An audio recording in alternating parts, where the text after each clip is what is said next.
When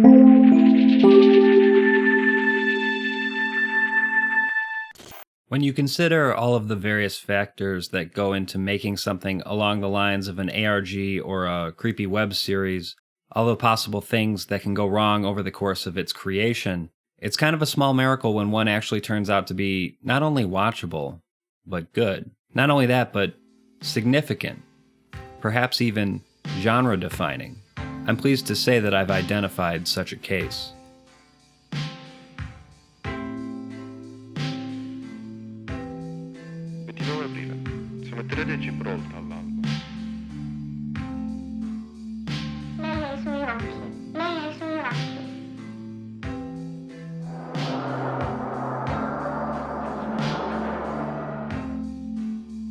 At the same time that many other presidents have spoken by themselves, America will speak.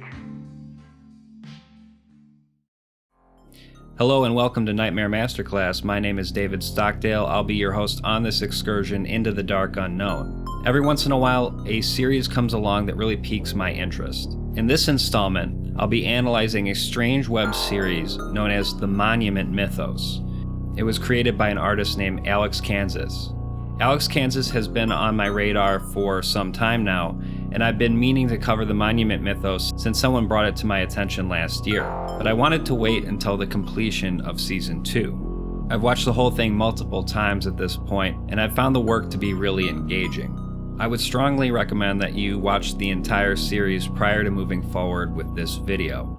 If I had to give you an impression of the work in one sentence, I'd say that it combines aspects of both Lovecraftian horror and the alternate history genre. And I think you'll find that the overall quality of the series in terms of its production values is really quite high for a YouTube series. The voice acting in particular is commendable.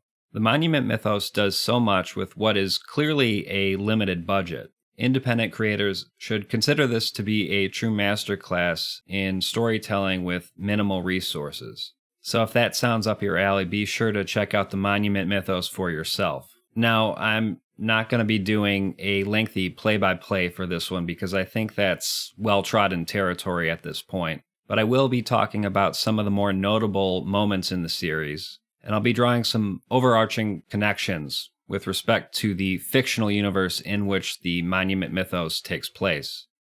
Before we get going, I just wanted to give a quick shout out to the sponsor of this video, Exter. Now folks, I'm gonna let you in on a little personal detail about yours truly. I'm a little forgetful, and I tend to lose things. I don't know if you've ever lost something as important as your wallet, but let me tell you, it's not an experience I would recommend. Well, I'm happy to report that I don't really have to worry about that anymore. Exter sent me 2 items to review, the first being this nifty Parliament wallet, and the second being this tracker card. If you're not familiar with the concept of a smart wallet, let me explain. Just pop this tracker card in your wallet, sync it up with your phone, and worry no more. Now, with my affiliate link, you can get a discount of up to 15% on all orders, so be sure to hit up that link in the video description. Also, I just wanted to say that if you enjoy my videos, please consider supporting me on Patreon at patreon.com/Nightmare Masterclass. Every patron gets weekly updates on the status of current projects, as well as a credit at the end of every video. That's it for the plugs. Let's get started on this deep dive of the Monument Mythos.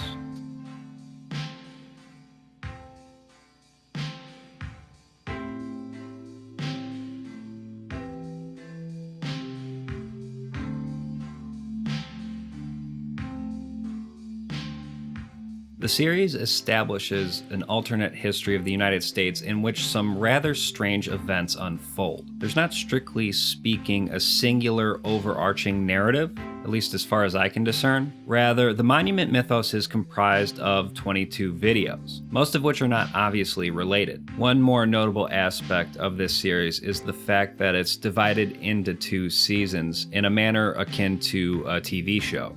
This lends a general level of accessibility to what might otherwise be considered a rather complex and detail-laden undertaking. I mean, it's all been laid out for us in these 2 playlists. What more could you ask for? But despite the work's neat presentation, there is quite a bit of complexity in the universe, or should I say multiverse, of the Monument Mythos. Each video gives us a glimpse of some bizarre alternative history in which James Dean became president instead of Richard Nixon, and incomprehensibly strange beings reside within the cherished monuments of our great nation. Upon an initial viewing, there is enough explicit detail to discern that these videos take place within the same fictional reality, although it's not entirely clear how all of these details fit together or what broader narrative they're driving at. After a more thorough inspection, one might come to the conclusion that the American government is concealing the existence of some horrific otherworldly monsters, and perhaps even employing them as part of a grand plot to serve the interests of some nefarious group of elites. They are challenged by an organization known as the ADA, an acronym that stands for various things over the course of this series. The ADA employs questionable methods and by some accounts espouses reactionary ideas. By the end of Season 2, I think it's fair to say that this series of events has spiraled out of control and caused some kind of massive apocalyptic event. Let's proceed first with an analysis of LIBERTYLURKER, the very first video in the Mythos series. LIBERTYLURKER establishes a rather ominous tone. The video in question pertains to the construction of the Statue of Liberty. The first part of the video contains portions of an interview with the designer, Fredric Augusta Bartholdi. He explains, in an exasperated fashion, how the Americans had constantly shifted their requirements with respect to the size of Lady Liberty's pedestal. Although the statue was intended to be a gift, he explains, the US ambassador urged us to follow President Grant's requests. Bartholdi goes on to say, people wonder why the pedestal is so much taller than the lady. All I tell them is, ask the Americans. The video then depicts a rendering of the statue's blueprints. The blueprints are labeled STLI-18084. The caption reads, provide entrance for sustenance, install engine to assist with eventual departure. It would seem that whatever is being stored within the pedestal requires sustenance, meaning of course, it's alive.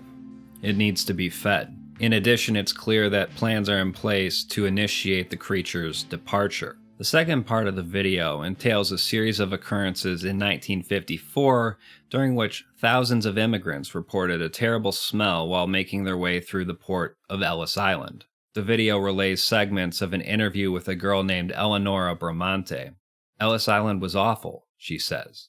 The whole place reeked of flesh like a slaughterhouse. And if that wasn't ominous enough, Eleonora also states that she had witnessed lines of people being led into the pedestal at night. The final scene of the video depicts an occurrence in 1985. We are told it's the first sighting of the LIBERTYLURKER. In the footage, the Statue of Liberty shifts to the right, allowing some kind of creature to emerge from the pedestal. Bartholdi was, in fact, the designer of the Statue of Liberty. The actual name of the monument is Liberty Enlightening the World. It's common knowledge that the Statue of Liberty was a gift from the nation of France. This was part of a broader effort to demonstrate the friendly relationship between France and the US, two fledgling republics formed on the basis of a new economic order, liberalism. The statue is commonly understood as a beacon to immigrants coming to the US seeking a better life. A plaque on the statue contains a poem called The New Colossus. Its most famous lines are as follows: give me your tired, your poor, your huddled masses, yearning to breathe free. Yet, narration in LIBERTYLURKER relays, upon inspection, local authorities liken the waste storage compartment to a mass grave. Given these details, it strikes me as interesting that the Statue of Liberty in this work serves as the dwelling of something terrible, something that demands human flesh. While this video certainly merits an in-depth exegesis all its own, there's still so much more to discuss.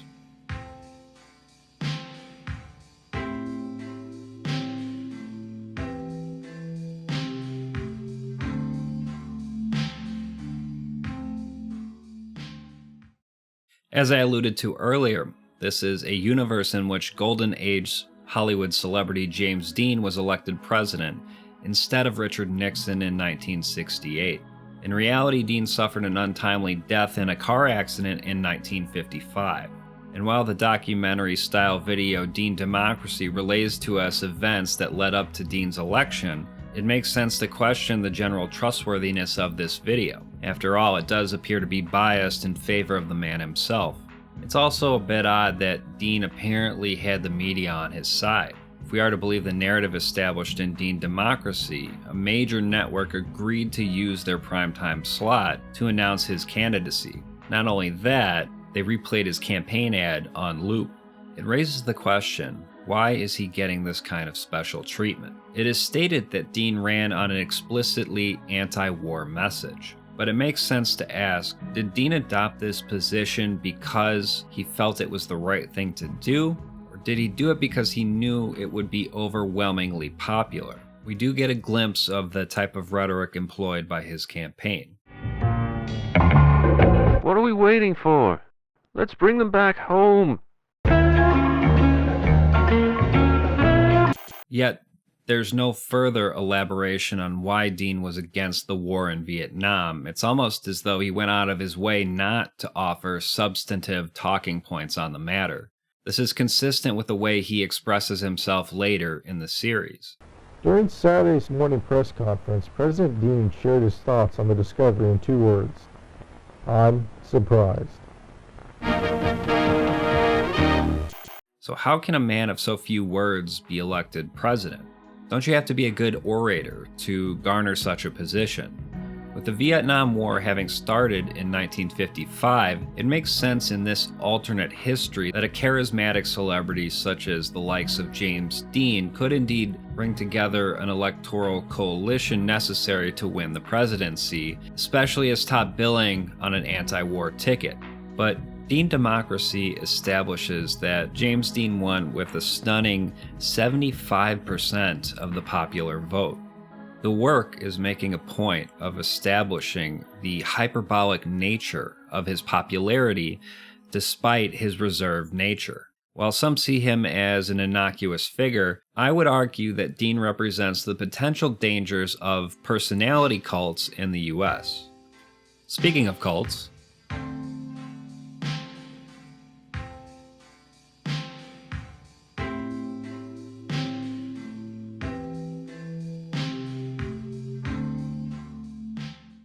the Monument Mythos is distinct from your run-of-the-mill conspiratorial narrative. The work is not some thinly veiled series of tongue-in-cheek Illuminati references. I mean, that's certainly a notable component of it, but what takes the spotlight in this case is the broader notion that there are things beyond the realm of human comprehension. In this sense, the work is Lovecraftian, but this is a common theme in science fiction as well. It was Arthur C. Clarke who said, "Any sufficiently advanced technology is indistinguishable from magic." What interests me here is the human element, the psychological reaction to certain unexplainable phenomena. How do we make sense of things that lie beyond our understanding? Almost invariably, the answer is some form of projection. We assume certain things about the phenomenon that really say more about us than the thing we're attempting to understand.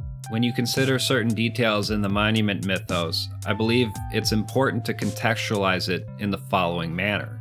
The work takes place in an alternate history in which human civilization, specifically the United States, has experienced a series of encounters with otherworldly beings over the course of the country's development. It's likely, in my view, that these beings are highly advanced aliens who are capable of feats beyond our comprehension. Many of the historical tidbits we are given in the series are simply people attempting to cope with the totally incomprehensible events initiated by an extremely advanced alien society. Most of the videos take the form of alternate history zeitgeist-type theory videos. Dr. Disturbing represents the perspective of an average person attempting to connect the dots. But some of these videos also depict propaganda made by the US government for the purpose of instilling order. Needless to say, this represents the ideology of those in power. At the level of the text, one might say there's a strong implication that the US government is acting like some kind of cargo cult. Or at least that's the conclusion I've come to after watching the series a few times. The commonly accepted idea of a cargo cult is as follows. A cargo cult is a group of people that have developed the tendency to perform elaborate rituals. They do so in order to summon a more technologically advanced society to deliver goods. This occurs in isolated communities in which there's little to no communication with the outside world, with the exception of very limited, rare encounters. During these encounters, the more technologically advanced people will often trade with the isolated group. The classic example of a cargo cult is a situation that occurred during World War II when Allied forces engaged in a series of encounters with a group of indigenous Melanesians. In reaction to these soldiers with their extravagant, unexplainably crafted goods, some of the Melanesians began imitating their actions, marching around carrying sticks meant to represent rifles. It's said that they believed these rituals would make the soldiers return. This is all subject to a fair amount of contention in scholarly circles, specifically in anthropological discourse. There are even some who argue that the term cargo cult is not an appropriate way to describe this phenomenon. There's always the danger of our own biases influencing the way we understand other cultures. That aside, I believe the Monument Mythos is playing with the idea of cargo cults, and in this context, the trope is subverted because it's actually Western civilization that is the less advanced society in this case. The video Lincoln Looker, in particular, seems to support this theory. In this alternate universe, every sitting president gets to pick a Lincoln Looker. This very unfortunate person is kidnapped by the US government and made to sit inside the statue of Abraham Lincoln for the entirety of the president's term. This is referred to by former senior advisor Leonard W. Moreland as a tradition. At this point, you might be wondering, how did this tradition start? It's never explained. However, given other details laid out in the Monument Mythos, it seems to me that it has to be related to these other strange occurrences, specifically these horrific beings that make themselves known to humanity over the course of the series. I really don't know for sure. I think the series is purposefully ambiguous so as to cast doubt on all fan theories. But if I had to guess, I would say that the tradition of assigning a Lincoln Looker is an attempt by those in power to emulate the behavior of these otherworldly beings in order to summon them or perhaps harness their power. Ultimately, I believe it's a ritual that is performed in order to consolidate power.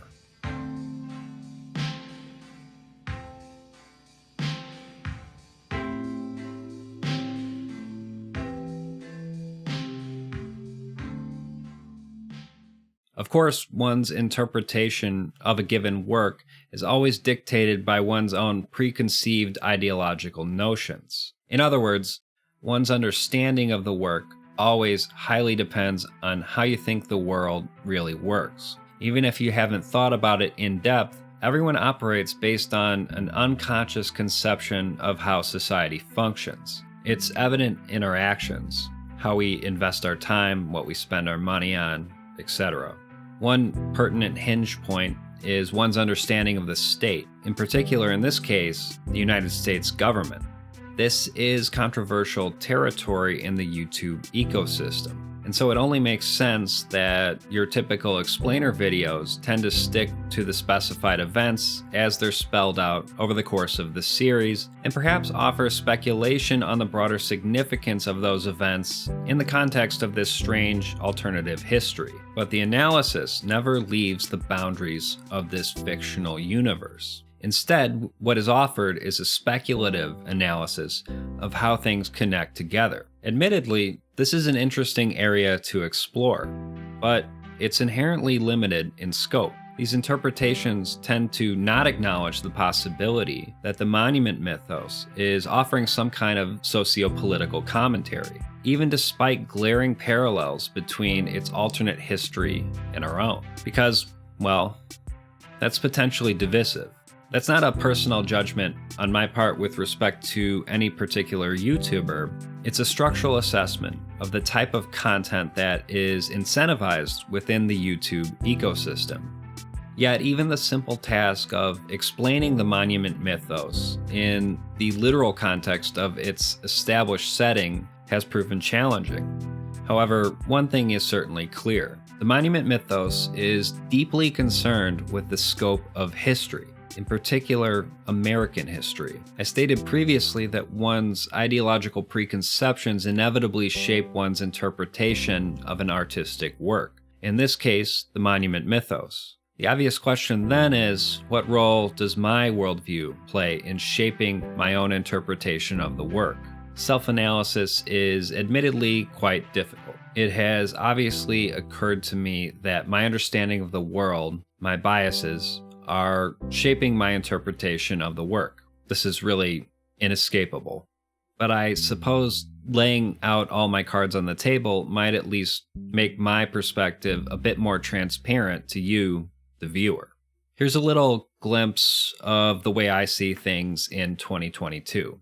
History, in my view, is a chaotic, tangled mess of antagonisms varying in scale and consequence. These antagonisms are generated primarily from the divergence of interest between groups of people known as classes. And from these antagonisms, conceptions of society arise.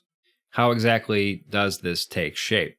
The ruling class of a given society offers justifications for why they should be in that position. And since they are in the dominant position, they're better equipped to spread their ideas. Feudalism, for instance, was justified through the divine right of kings. On a related note, the video Alcatraz attack depicts some kind of self-replicating organism within Alcatraz prison. Over the course of the video, the term therapy is used to refer to the government's attempts to use radiation to stifle the organism's spread. These attempts are unsuccessful. It spreads throughout the city of San Francisco and eventually the entire West Coast. At the end of the video, it's stated that as of the year 2020, the Alcatraz zone extends to West Texas. In the final video of Season 2, former senior advisor Leonard W. Moreland makes another appearance. Interestingly, he refers to the Alcatraz incident. 3 nights before my death, Alcatraz went stealth. It looked like it had completely disappeared while everyone was asleep, but it was still here. It was all around us. It had simply expanded imperceptibly fast. It mimicked the surrounding environment on a subatomic level. Everyone believed that it had not spread to the East Coast yet, but it definitely did. I have just finished the last batch of tests, and I can confidently say that I am not the same person as I was 3 days ago. Alcatraz had copied us all overnight. Every particle of this country and its citizens replaced. The United States is the ship of Theseus. Inside my skull is Alcatraz's fleshy reproduction of my brain. This passage is interesting to me because Moreland's description of Alcatraz can serve as a metaphor to illuminate how ideology functions. Signs are generated and spontaneously adopted en masse based on their particular ability to spread in a viral fashion in the material conditions present at a given moment in history. These signs are what comprise the framework of ideologies and culture at large. And so naturally, these signs are also used to make sense of history itself. But in truth, these signs are merely a distorted cultural reflection of a deeper, ultimately incomprehensible material reality, which we are at best only really capable of approximating and perhaps getting a better grip on at some point later in history as time creates psychological distance from the events that comprise our reality. For example, the psychological conception of the self as an individual unit subject to scrutinous analysis is undoubtedly a product of modernism. It was only truly possible once a certain individual focus was materially feasible through industrial development. Fredric Jameson originally made this very astute observation in his work, The Political Unconscious. Specifically, he said, "The conditions of possibility of psychoanalysis become visible, one would imagine, only when you begin to appreciate the extent of psychic fragmentation since the beginnings of capitalism, with its systemic quantification and rationalization of experience, its instrumental reorganization of the subject, just as much as of the outside world. It might even be fair to say that this core individualistic understanding of humanity is the superstructural offspring of industrialism itself, the cultural result of a radical change in the sphere of economic production. While this series is enigmatic to its core, I can't help but think that I've come to a number of conclusions with respect to the broader themes of the Monument Mythos. Let's begin first with Eleanor Bramante's account of the terrible stench at Ellis Island. This occurs in the very first installment of the Monument Mythos. It sets the tone for what's to come. The horrific being that resides within the Statue of Liberty craves human meat. Implicit within this first video is the notion that the state is driven by an undying hunger for human flesh. One way or another, it must be quelled, even if it means sacrificing innocent people. It's all the more telling that the Liberty Lurker is strongly insinuated to be George Washington himself, after a series of bizarre mishaps. This resonates with me because there's a sense in which it speaks to a hidden truth with respect to our way of life. The industrialization process led to both deaths and terrible injuries for working class people. It's still happening all around the world to this day. Companies even account for it. It's the cost of doing business. In parts of the world where we are fortunate enough to have some protections, capitalists routinely attempt to get rid of safety regulations because such impositions eat into their profits. And more broadly, it's worth noting that wars are not fought by the wealthy. Those in power get working class people to do their dirty work for them in order to preserve the bottom line. The global economic order is built upon the ravaged bodies of countless workers. There's a human cost to the drive for unlimited expansion.